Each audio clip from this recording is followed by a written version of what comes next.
खाने की व्यवस्था नहीं है, स्वास्थ्य की व्यवस्था नहीं है, एजुकेशन मिल है, जिसके कारण अंधविश्वास के जरिए ये लोग कन्वर्जन को लेके आते हैं और इसमें नेपाल में बैठी हुई एजेंसियां जो भारत के विरोधी है उनका बड़ा भारी धमकी दे रहे थे, तुम भी बन जाओ।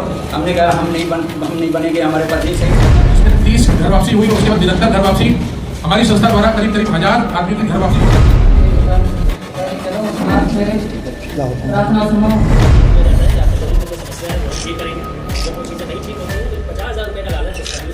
आम पब्लिक चैनल में मैं आफाक अहमद मंसूरी आपका स्वागत करता हूं। आइए आपको ले चलते हैं खबरों की दुनिया में।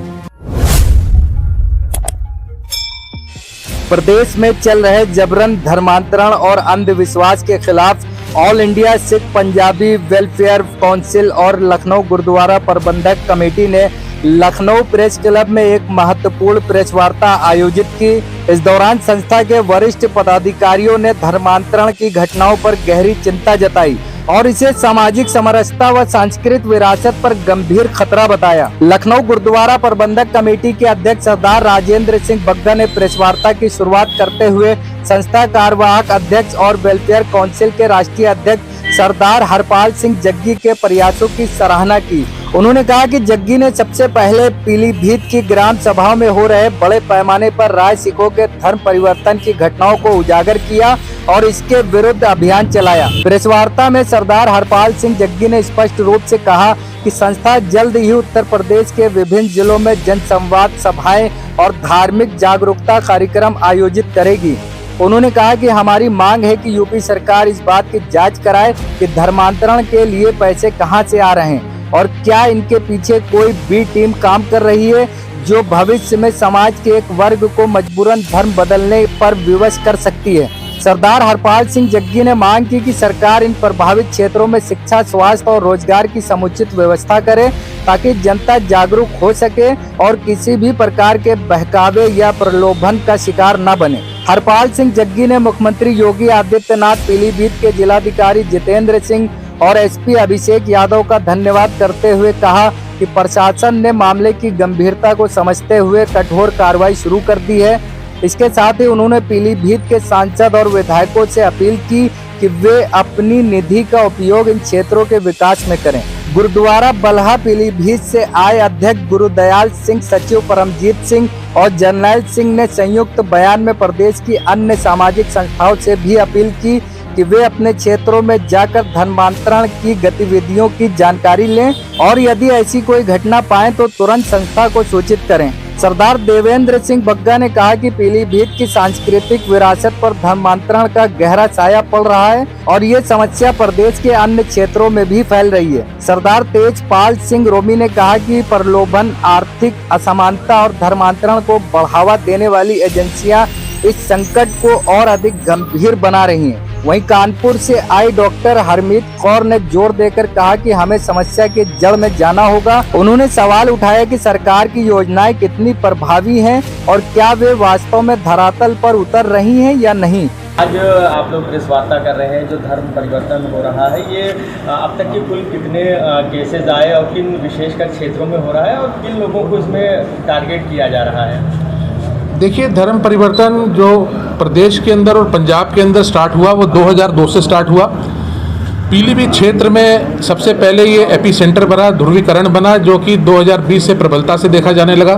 पीलीभीत क्षेत्र की जो ग्राम सभाएं हैं जो कि टाटरगंज, बला, सिंघाड़ा, बम्बनपुरी, अन्य सभाएं हैं, 12 ग्राम सभाएं हैं, उनकी 22,000 सिखों की पॉपुलेशन है जिसमें से 3,000 के आसपास कन्वर्जन हुआ।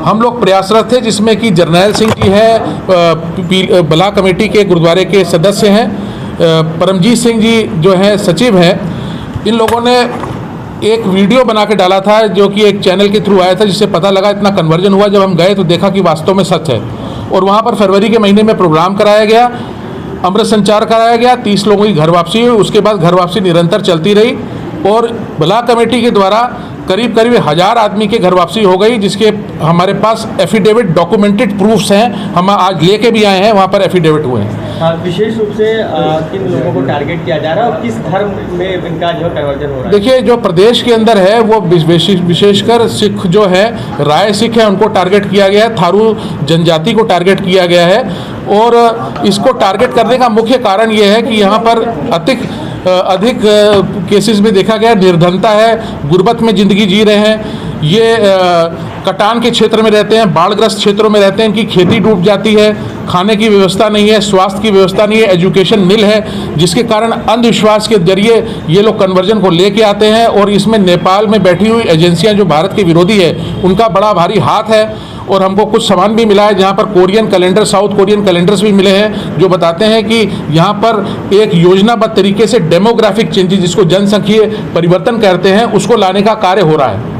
और यहाँ पर इसको अग्रसर करें। यहाँ पर इन्होंने पास्टर, सिखों को पास्टर्स बना दिया, थारू को पास्टर्स बना दिया। पूरे उत्तर प्रदेश में एक अजगर के समान फैलता जा रहा है। पीलीभीत के आगे आप चलेंगे जहाँ दुधवा नेशनल पार्क है, जहाँ पर गोरीफंटा, चंदन फाटक, तिकोनिया, निघासन, इन क्षेत्रों में थारुओं को पास्टर्स बना दिया गया, सिखों को पास्टर्स बना दिया गया। दो तरीके की आपकी सभाएं होती हैं। एक सभा होती है कि जो क्रिश्चियंस के लिए होती है। पहली बात तो सब हमारे लिए जायज़ है, हम सब धर्मों का सम्मान करते हैं, बट उसमें क्या करते हैं, सैटरडे को एक लगाते हैं सभा, दूसरे दिन थारुओं और सिखों की, हिंदुओं की सभा लगती है, उसमें चंगियाई सभा लगती है। अंधविश्वास के जरिए कन्वर्जन हो सकता है। आपके सामने यहाँ पर बैठी हैं संत कौर, वो लेके आए हैं, उनकी टेस्टिमनी दी है, उनका एफिडेविट हमारे पास है। जो मेन कारण देखा गया, अभी ये गाजियाबाद में भी कल परसों में हुआ, जो मेन कारण यहाँ पर देखा गया है वो ये देखा गया है कि कुछ एनजीओज इसमें लिप्त हैं, जो सरकार को आज जाना पड़ेगा। कुछ ऐसे एनजीओज हैं जिनके मैं नाम नहीं लेना चाह रहा, वो एनजीओज ऐसे लिप्त हैं जो गवर्नमेंट एजेंसीज को इन्फ्लुएंस करके अपने इस मंतव्य को पूरा करने के लिए सुविधाएं इन लोगों को दे रहे हैं। अगर गवर्नमेंट ने इस पे ध्यान नहीं दिया या अपने सोर्सेज से नहीं पता किया तो बहुत बड़ा एक रोल जो है इसमें ख़राब होने वाला है। और मैं आपको बता दूं कि इन एनजीओज पे रोक लगाने की ज़रूरत है, जबकि फॉरेन फंडिंग पे बहुत बड़ा एक अंकुश है, पर कहीं पर ये अंकुश लग नहीं जा रहा और हजारों नहीं अरबों की संख्या में रुपये आ रहा है। और उत्तर प्रदेश सरकार के माननीय मुख्यमंत्री जी से और पूरे मंत्रिमंडल से, प्रशासनिक अधिकारी से, पुलिस विभाग से हमारी ये गुजारिश है, एजेंसियों से ये गुजारिश है कि ये देखें पैसा आ कहाँ से रहा है, ये अरबों रुपया आ कहाँ से रहा है। आज पीलीभीत में प्रशासन की मदद से वहाँ पर कोई चर्च नहीं चल रही है, सब कुछ बंद हो चुका है, आगे चल रहा है, पर पीलीभीत क्षेत्र आज एकदम से साफ हो चुका है, लोग घर वापसी कर रहे हैं। पर आगे वाले टाइम में ये जो पैसा आ रहा है वो कहाँ से आ रहा है, ये एक सवालिया निशान है, जो कि अरबों की में पैसा यहाँ पर आ रहा है, अरबों की संख्या में पैसा आ रहा है। अगर वो पैसा आता रहेगा तो ये धर्म परिवर्तन की लहर जो जबरन है, जो कि धर्मांतरण के कानून के विरुद्ध है, वो कभी भी नहीं रुक पाएगी। ये है हमारी पत्नी को ले गए, ये कहते हैं दर्द इसका है, सही हो जाएगा, इसको ये ठग के कैसे भी लेके चले गए। एक दिन हमको पता नहीं चला, हम फेरी करने चले जाते थे, ठग के ले गए। उसके बाद इसमें नदी में टुटकी दिलाया, ये कहा तुम्हारा पति फेरी करता है, 50,000 रुपया देंगे, आप सही भी हो जाओगे, फेरी छूट जाएगी। ना इसको पैसा दिया गया ना कुछ। फिर ये हमको धमकी दे रहे थे तुम भी बन जाओ। हमने कहा हम नहीं बनेंगे, हमारे पत्नी सही नहीं हुआ, ना हुई है ना हमको मार पीट किया, बाजू तोड़ दिया, बहुत परेशान किया। एप्लीकेशन दे गए, नहीं सुनाई दिया, भागते भागते हम बहुत परेशान हो गए, किसी ने हमारी सुनाई नहीं किया। अब एप्लीकेशन अभी हुआ है। मेरे को दर्द रहता है, दर्द कैसे भी ये हस्बैंड क्या होगा? इसको घुमा रहे हो, लेने आगे चलो प्रार्थना सुनो, प्रार्थना करना, तुम सही हो जाओगे। तुम सही नहीं हो पाए, इतना परेशान